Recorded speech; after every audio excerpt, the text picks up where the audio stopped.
Olá pessoas, no vídeo de hoje vamos conversar um pouquinho sobre No Direction Home, a vida e a música de Bob Dylan, que é um livro do Robert Shelton escrito ao longo de 20 anos e publicado pela primeira vez em 1986. Se você tiver a curiosidade de procurar algumas informações sobre este livro, certamente você vai encontrar pessoas se referindo a ele como sendo a biografia definitiva do Bob Dylan.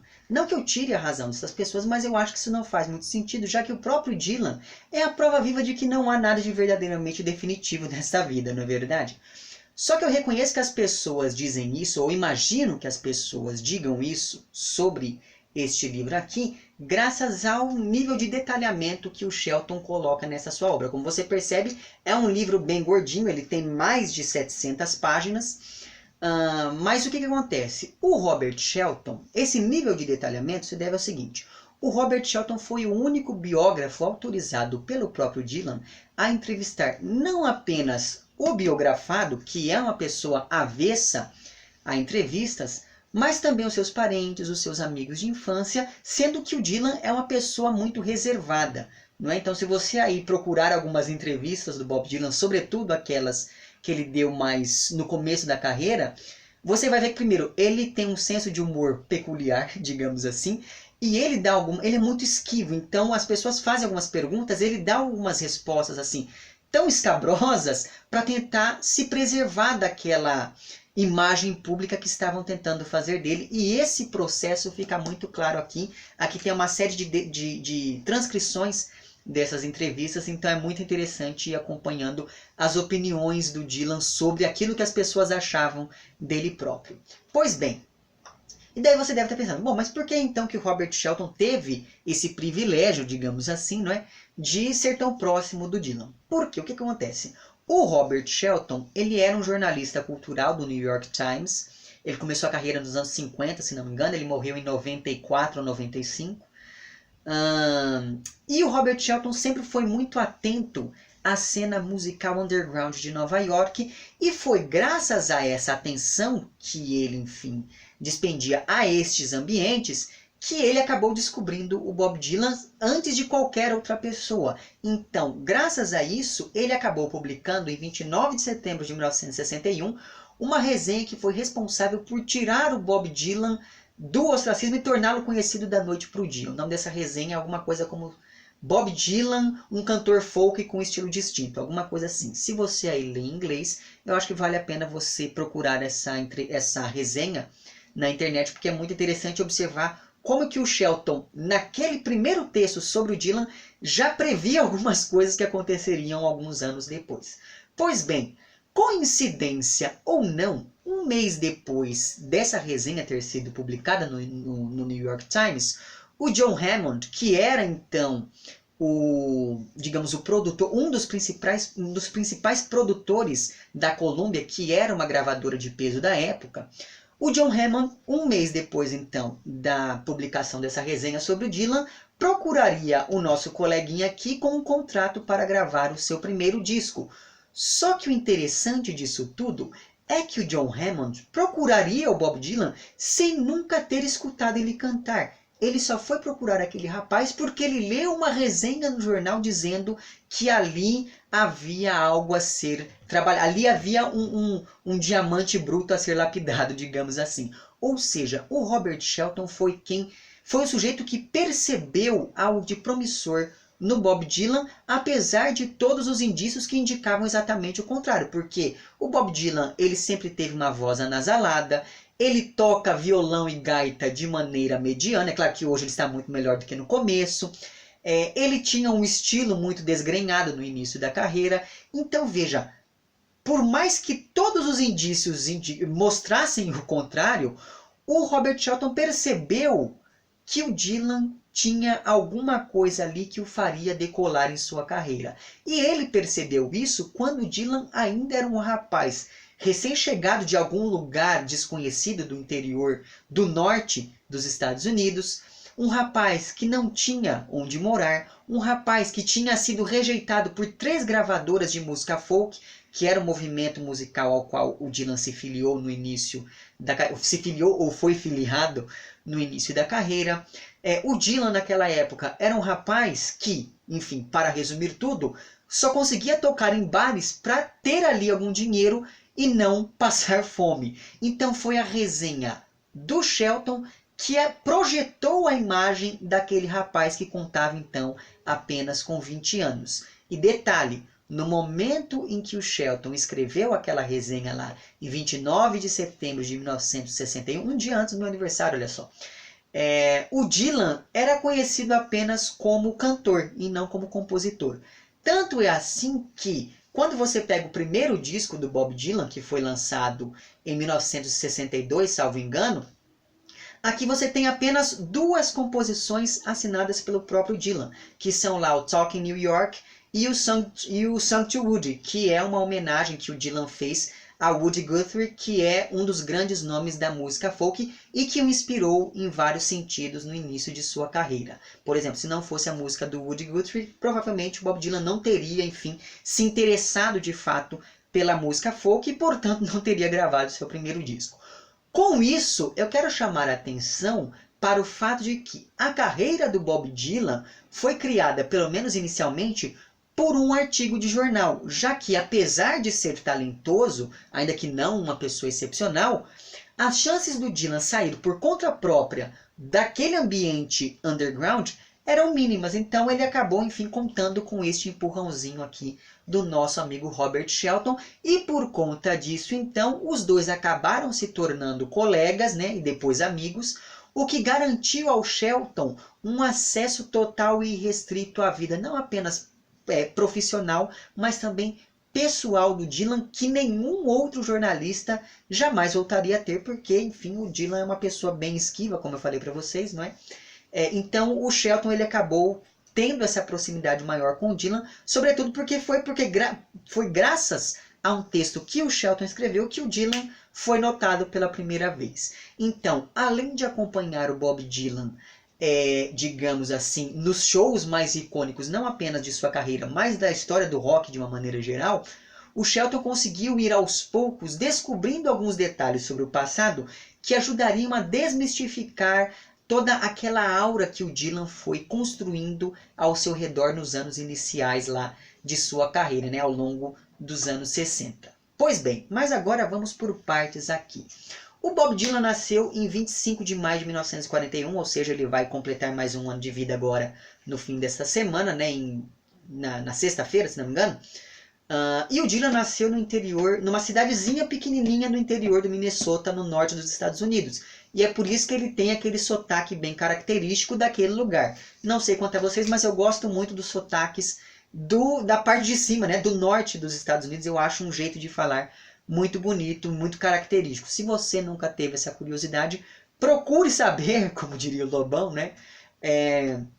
Porque eu acho realmente que isso ajuda muito na proposta estética do Bob Dylan no início de sua carreira, mas nós vamos chegar lá em algum momento do futuro. Pois bem, uma coisa interessante na construção deste livro aqui é o modo como o Shelton foi apresentando primeiro o processo de formação da cidade natal do Bob Dylan, para só depois apresentar o passado familiar e finalmente começar a falar do próprio biografado, né? Então, ao invés de começar lá desde o início da vida do Dylan, não. O Robert Shelton faz todo um preâmbulo mostrando pra gente como que aquela cidadezinha foi sendo construída, para só então depois tratar da família do Dylan, que era uma família de imigrantes judeus fugidos da guerra, não é? E depois de fazer todo este background, digamos, aí é que ele vai chegar aqui em seu objeto de estudo. Graças a isso tudo, então, nós ficamos sabendo que, como só ia acontecer em cidades pequenas, a terra natal do Bob Dylan não tinha lá muitas perspectivas animadoras para oferecer ao futuro de seus jovens. Então, ou Bob Dylan trabalharia com o pai no negócio da família, ou ele iria trabalhar na mina de ferro da cidade, porque foi graças à mineração durante a Primeira Guerra Mundial que a cidade acabou prosperando, já que grande parte da matéria-prima para construir armamento bélico saía ali deste lugarzinho onde o Dylan nasceria. O problema é que nosso amigo aqui sempre teve um pendor musical muito forte. Então, desde os 4 ou 5 anos, por exemplo, ele já se apresentava em festinhas da família e coisas do tipo. Quando ele fez 12 anos, o Dylan já comprou ali o seu primeiro violão e foi aprendendo a tocar sozinho, juntamente com o piano que tinha em casa, enfim. Mas, por conta dessas diferenças, e também porque afinal de contas ele não queria seguir ali a mesma carreira do pai, por exemplo, ou também não queria trabalhar na mina de ferro, então, graças a essas diferenças e graças àquela rebeldia característica dos adolescentes, o Dylan vivia em pé de guerra com os pais, principalmente com o pai, até que ele percebeu que a única forma de sair dali seria indo para a faculdade. E é claro que isso foi apenas, digamos, uma desculpa, já que na primeira oportunidade que teve, o Dylan largou o curso e foi viver de música em Nova York, porque nesse meio tempo ele começou a entrar em contato ali, enfim, com a obra do Woody Guthrie e com outras, enfim, com outros nomes da música folk. Ele foi se interessando cada vez mais por isso, e daí ele largou os estudos e foi viver de música em Nova York. E parece que os ventos estavam, digamos, favoráveis ao Dylan naquela época, porque quando ele chegou na cidade grande, ele logo conseguiu alguém para lhe abrigar do frio, porque quando ele chega em Nova York, ele chega no meio do inverno, e ele começou a procurar ali por bares que o contratassem. E aí entra novamente a questão de você aproveitar as oportunidades que a vida lhe dá, porque primeira oportunidade foi quando ele saiu lá da cidadezinha natal para ir para a faculdade. Depois, quando ele saiu da faculdade para ir para Nova York. Chegando em Nova York, ele teve uma outra oportunidade, porque o Dylan sempre teve muita facilidade, uma facilidade muito grande para aprender sozinho. Então ele começou a se relacionar com outros músicos durante as suas viagens até Nova York, né? Outros músicos que eram associados à cena folk, por exemplo. E conforme ele foi entrando em contato com essas pessoas, ele foi aprendendo diferentes estilos de tocar gaita, diferentes estilos de tocar violão, diferentes estilos de cantar. Então ele soube usar aquele seu sotaque, sobre o qual já falei para vocês, a seu favor. Então, como ele tinha um sotaque meio de caipira, ele começou a cantar músicas que eram músicas tradicionais e que eram ali, enfim, relacionadas às pessoas que moravam no interior. Então foi graças a isso que ele foi começando a construir ali uma certa e muito restrita fama, não é verdade? E foi por conta disso então que ele foi começando a tocar nos bares. Então, o Dylan soube usar tudo isso a seu favor quando ele chegou no West Village, que é a região ali de Nova York, que, enfim, era dominada por essa cena musical underground. E ele começou a perceber, tão logo chegou no West Village, o florescimento da música folk. Tudo que ele precisou fazer então foi manejar aqueles conhecimentos rudimentares que ele tinha para assim se fazer notar. E um dos artifícios que acabou tornando o Dylan conhecido foi o suporte que ele conseguiu, enfim, que ele popularizou para a gaita, né? Então, você tem esse suporte, você coloca a gaita aqui, pega o violão e você consegue tocar violão, tocar gaita e cantar ao mesmo tempo, né? E detalhe, nós estamos falando de tudo isso em uma realidade em que ter um gaitista branco era algo incomum, ainda mais um sujeito que podia tocar gaita, violão e cantar ao mesmo tempo. Não é? A gaita ela é um instrumento musical muito ligado, por exemplo, ou pelo menos era neste período, muito ligada ao blues. E o blues é um tipo de música que era forte entre as comunidades negras. Não é? Então, você ter um sujeito branco e, portanto, mais socialmente aceito do que um negro naquele período, tocando gaita, era uma novidade, ainda mais trazendo esse negócio que ele podia tocar violão e a gaita ao mesmo tempo, enfim. Então, tudo isso foi chamando a atenção das pessoas, dos donos ali daqueles botequins, e foi graças a isso, então, que o Dylan começou a tocar nesses lugares. Então, a partir disso, foi uma questão de tempo até ele esperar ali que o Shelton aparecesse num botequim, publicasse aquela resenha e um mês depois o contrato com a Columbia estava devidamente assinado. Uma coisa importante a ser dita é que, na época, essa gravadora Columbia Records era uma grande gravadora. Então foi uma surpresa que um cantor folk conseguisse a proeza de um contrato assinado, né? Porque a Columbia ela tinha, enfim, um compromisso mais com a música popular. E o folk era um tipo de música muito circunscrito àquela regiãozinha do West Village de Nova York. Então, as chances de dar errado eram muito grandes, mas ainda assim, graças àquela resenha do jornal, o Hammond resolveu, enfim, apostar todas as suas fichas no jovem mancebo de 20 anos, que era o Bob Dylan. Mas, assinado o contrato, o resto foi se tornando ali história e o Bob Dylan então se tornou uma das figuras mais relevantes para a cultura do Ocidente, né, nos últimos 50 anos, porque ele tem mais de 50 anos de carreira. Só que o reconhecimento entre os seus pares sempre foi muito complicado.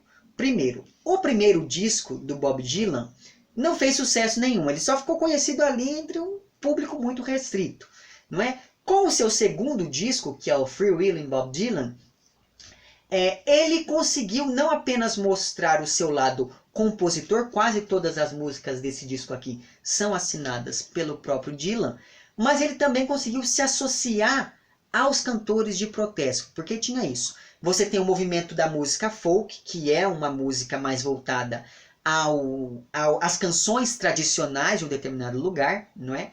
As canções do povo.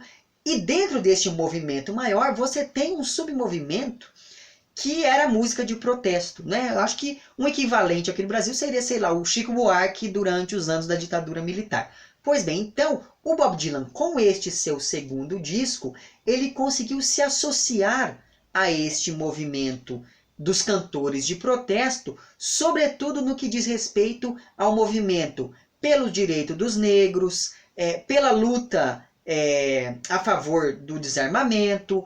Ele conseguiu se associar ali ao movimento contrário à Guerra Fria, à Guerra do Vietnã e etc e tal. Mas foi apenas a partir dos dois discos seguintes, que é aqui, ó, o The Times They Are Changing e o Another Side of Bob Dylan, foi graças então, e foi apenas com esses seus dois discos posteriores, que o Dylan conseguiu se fixar como uma voz relevante e eu diria imprescindível para que a gente entenda um pouco da música que se produzia naquele período.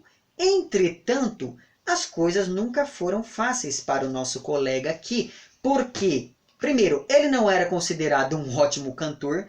Segundo, várias pessoas sempre o acusavam de plagiar músicas tradicionais. Sabe aquela coisa do despeito? Como é que ele, que é um sujeito que não tem talento nenhum, conseguiu chegar ao estrelato e eu não consegui? Então as pessoas viviam, enfim, arranjando motivos para poder falar: ah, olha só, esse sujeito não vale nada, etc e tal. Evidentemente que depois, com o tempo, sempre foi provado que essas acusações de plágio, por exemplo, eram infundadas. E quando finalmente a coisa estava se assentando para o jovem Bob Dylan, e ele estava sendo louvado agora por gregos e troianos como sendo a voz de sua geração, veio a ruptura definitiva, porque em 1965, durante o Newport Folk Festival, que era um movimento importante para a música folk daquele período, o Dylan largou o violão e entrou no palco empunhando uma guitarra e tendo às suas costas ali uma banda de apoio,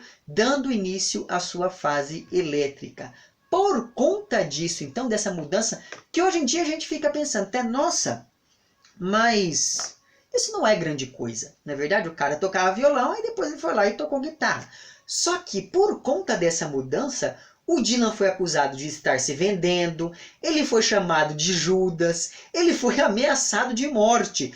Tudo porque ele se aproximou mais do rock e deu origem a um novo gênero musical, que é o folk rock.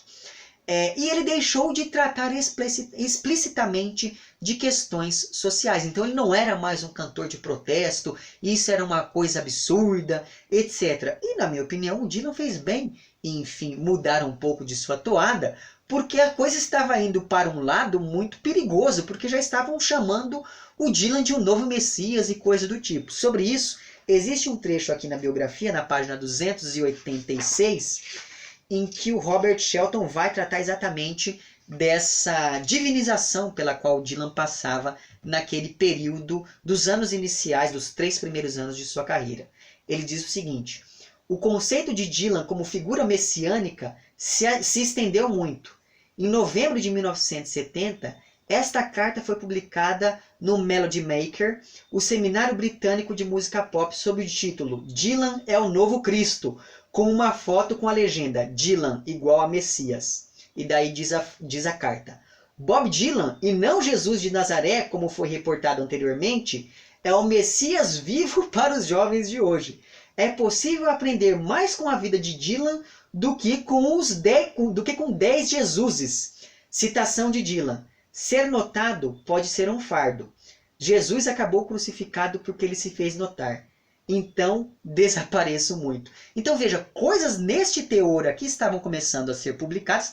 Lembra lá, antes dos Beatles, enfim, serem considerados novos messias, etc e tal, o Dylan já estava nisso há um bom tempo. Não é? E essa carta de 1970 é meio que a confirmação disso tudo, da influência que o Dylan exercia na vida dos jovens daquele período. Então veja, querendo ou não, ter mudado um pouquinho a sua toada, ter se recolhido um pouquinho ali no seu sítio, em Woodstock, foi uma coisa positiva, porque daí os ânimos começaram a se acalmar. Então, é exatamente essa fase mais tumultuada da carreira do Dylan que vai ser focalizada aqui ao longo deste livro. Então aqui nós temos as participações políticas. Sabe aquele discurso do Martin Luther King? Eu tive um sonho, etc. Então, o Bob Dylan cantou um pouco antes do Luther King discursar. O Bob Dylan foi quem abriu as atividades do dia, né? Enfim, ao lado da Joan Baez, que é um dos grandes nomes também da música folk do período. Eu gosto bastante da obra dela também, diga-se de passagem, mas enfim. Então, aqui você tem todo este período efervescente da carreira do Dylan. Essas participações em movimentos políticos, a mudança do violão para a guitarra, esse processo de eletrificação da obra do Dylan, o processo de gravação de alguns dos discos daquele período. Aqui você tem descritos as participações do Dylan em festivais, em shows importantes, as polêmicas nas quais ele se envolveu sobre as acusações de plágio e coisas do tipo. E como não bastasse tudo isso, o Robert Shelton ainda traz para a gente aqui a análise de cada um dos discos que o Dylan foi produzindo naquele período. Então é uma coisa muito interessante, porque ao fazer isso, então, ao apresentar cada um desses discos, o Shelton ele vai e apresenta e analisa música por música de cada um dos discos do Bob Dylan nesse início de carreira, de maneira a encontrar uma poética comum que abarca toda a carreira deste biografado.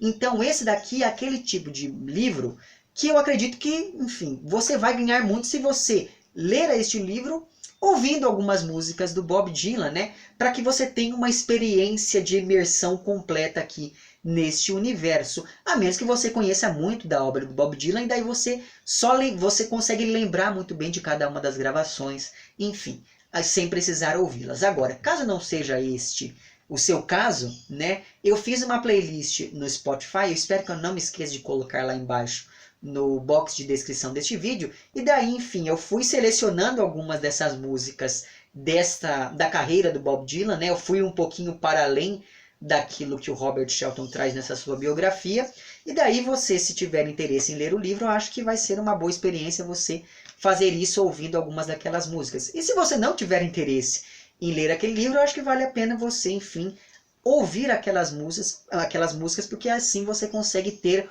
uma ideia geral do que vem a ser a carreira do Bob Dylan. Então, apesar de tudo isso, né, entretanto, apesar de tudo isso, existem 4 coisas aqui neste livro que acabam, enfim, não sendo tão boas. A primeira dessas coisas é a seguinte: este livro só vai até 1979. Depois ele foi sendo ali atualizado aos poucos, mas nunca de maneira tão detalhada como esta em que nós temos aqui até 79, né? Então, enfim, este é um fator que acaba decepcionando um pouco neste livro, porque dá vontade de ler este nível de detalhamento até essa carreira mais recente do Dylan, mas isso não seria possível porque o Shelton já morreu, né? Esse, então, é um dado que acabou, enfim, tirando um pouco do meu prazer ao longo da leitura.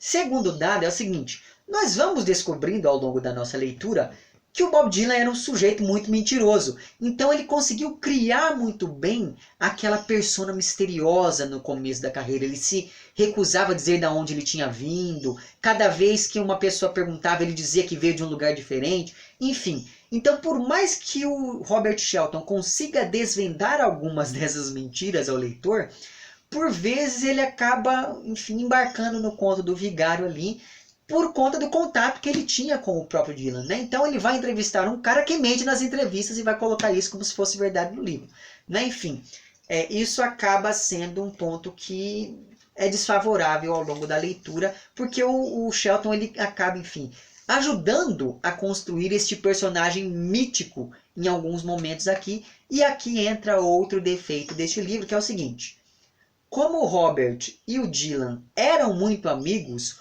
o livro não é nada imparcial em vários momentos. Então, existem pontos aqui que parece que o Dylan nunca fez nada de errado, nunca gravou um disco porcaria. A gente sabe muito bem, a gente conhece a obra do Dylan, a gente sabe que tem muita coisa boa, mas também tem muita porcaria sendo gravada aí ao longo, principalmente dos anos 80, não é? Então, esses são 3 pontos que dizem respeito ao livro em si que me incomodaram. Agora, no que diz respeito a essa minha edição, ela entra naquele hall de livros absolutamente mal revisados. Eu não sei o que acontece com esses revisores que deixam passar alguns erros grotescos. Sabe, eu não costumo falar muito da revisão dos livros que eu leio aqui com vocês, mas tem vezes em que isso incomoda de fato. E esse daqui é um livro, enfim, que essa questão da revisão ou da falta de revisão me incomodou profundamente ao longo da minha leitura. Então, mas, afora estes 4 pontos, o livro ele consegue explicar muito bem quem é o Bob Dylan. Porque se nós formos nos lembrar, por exemplo, do romance Ar de Dylan, que é um romance do Henrique Villamatas, que já tem vídeo aqui no canal, o link vai estar lá embaixo.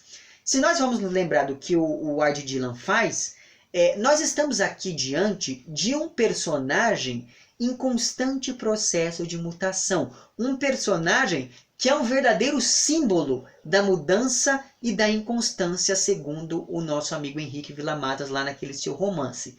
E falar de alguém assim, que é o símbolo da mudança e da inconstância, não deve ser nada fácil. E apesar de ser um livro extremamente detalhado, esta obra aqui não é nem um pouco cansativa de ser lida. Então você consegue muito bem, apesar dos capítulos serem longos, você consegue ler um capítulo por dia e ficar muito bem, porque realmente é daquele tipo de livro que parece que você está conversando com uma pessoa que conhece muito sobre um determinado assunto, mas essa pessoa não tenta, enfim, ser didática demais. Não é um livro enfadonho, é aquele tipo de livro que você quer saber cada vez mais sobre essa figura que está sendo biografada aqui. Agora, um trecho em particular de que eu gostei muito ao longo dessa minha leitura aqui foi o capítulo que aproxima as letras do Bob Dylan e a literatura. Inclusive, existe aqui um outro capítulo dedicado apenas a falar um pouquinho sobre o Tarântula, que é um livro do Bob Dylan, para o qual já tem vídeo aqui no canal. O link vai estar lá embaixo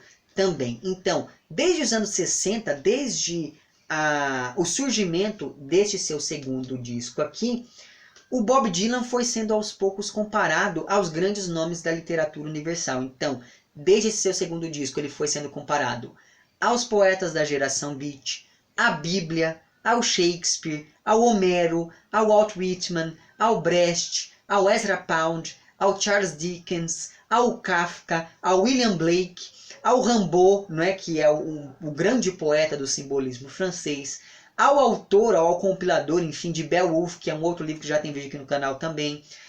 Ele foi sendo comparado ao James Joyce e a todos os grandes nomes da literatura universal. Ou seja, desde o momento em que o Dylan chegou ao estrelato, digamos assim, a questão daquilo que diferencia a música e a literatura foi sendo aos poucos colocada. Portanto, não é de se surpreender que anos depois, em 2016, o Bob Dylan acabou tendo levado para casa o Prêmio Nobel de Literatura. Então veja que, para você entender um pouquinho de como que essa aproximação entre a obra do Dylan e a literatura foi sendo construída ao longo dos anos, eu acho que vale a pena você ler aqui este trecho em específico deste livro, porque nesse trecho você tem ali a transcrição, por exemplo, não a transcrição, mas a enumeração de congressos inteiros que foram feitos comparando a obra do Dylan a obras de alguns escritores da época, ou a obra do Dylan a alguns desses grandes nomes da literatura universal. Você tem aqui indicação de livros ou de artigos que falam dessa relação entre a obra do Dylan e a música. Enfim, então para você entender um pouquinho melhor como que essa história foi sendo construída desde o início, acho que vale a pena você ler aqui este livro, assim como para você aí que é um curioso, que quer saber, enfim, quer conhecer um pouco mais da vida e da música do Bob Dylan, eu acho que vale a pena você entrar em contato com este livro, assim como com um filme do Scorsese com este mesmo nome, né? No Direction Home. Então, enfim, se você aí nunca assistiu este filme, eu sugiro que você assista. É um filme bem longo, mas eu acho que vale a pena. Falando em Scorsese, agora no dia 12 de junho, vai ser lançado na Netflix um filme sobre uma das turnês mais importantes da carreira do Bob Dylan, que é a Rolling Thunder. Inclusive, este livro vai até essa turnê, não é? Que é uma turnê que mudou muito do conceito do que era fazer um show. Até então, um show era o cara ir lá, cantar uma meia dúzia de músicas e ir embora. A partir dessa turnê, você tinha pessoas como, por exemplo, o Allen Ginsberg e a Patti Smith recitando poesia. Você tinha pessoas, uma mudança constante de figurinos. Você tinha toda uma mise-en-scène nessa turnê que foi, enfim, redefinindo o mesmo modo como se fazia um show. E essa turnê foi objeto, enfim, de estudo do Scorsese, e o resultado é um filme que vai ser lançado agora em 12 de junho. Então, para você aí que tem Netflix e que quer conhecer um pouquinho mais também da carreira do Bob Dylan, eu sugiro fortemente que assista a esse filme, que assista ao filme anterior lá do Scorsese e que dê uma oportunidade aqui para esta biografia. E para além disso tudo, peraí que eu vou pegar uma coisa aqui. E para além disso tudo, eu recomendo que você assista também a este filme chamado Não Estou Lá. Né? É um filme que ele é baseado na história do Bob Dylan, e aqui ele é interpretado por 1, 2, 3, 4, 5, 6 pessoas diferentes. Né? Uma pessoa vai, enfim, representar o Dylan em uma determinada fase de sua carreira. Então, não sei se você conhece este filme, mas caso não conheça, eu acho que vale muito a pena com uma introdução para que você entenda um pouquinho quem é o Dylan. Aí depois você pode vir aqui para este livro e assistir os outros filmes que eu recomendei aqui para vocês, certo? E para você que quer apenas conhecer um pouco de uma maneira mais, digamos, panorâmica a obra do Bob Dylan, vou deixar lá embaixo, como eu falei para vocês, o link para uma playlist no Spotify. Nessa playlist você tem ali um apanhadão geral que eu acabei fazendo ao longo dessa minha leitura, para você conhecer um pouco mais daquilo que é a carreira musical do Bob Dylan, certo? É isso então, vou deixar lá embaixo o link para tudo isso que eu fui mencionando. Se você gostou do vídeo, não esqueça de curtir e de compartilhar. Caso não tenha gostado, não esqueça de dizer lá embaixo por que não gostou. Se você está inscrito no meu canal, muito obrigado pela sua inscrição. Caso não esteja inscrito, inscreva-se também lá embaixo. Um Amplex para vocês todos, até o próximo vídeo e tchau!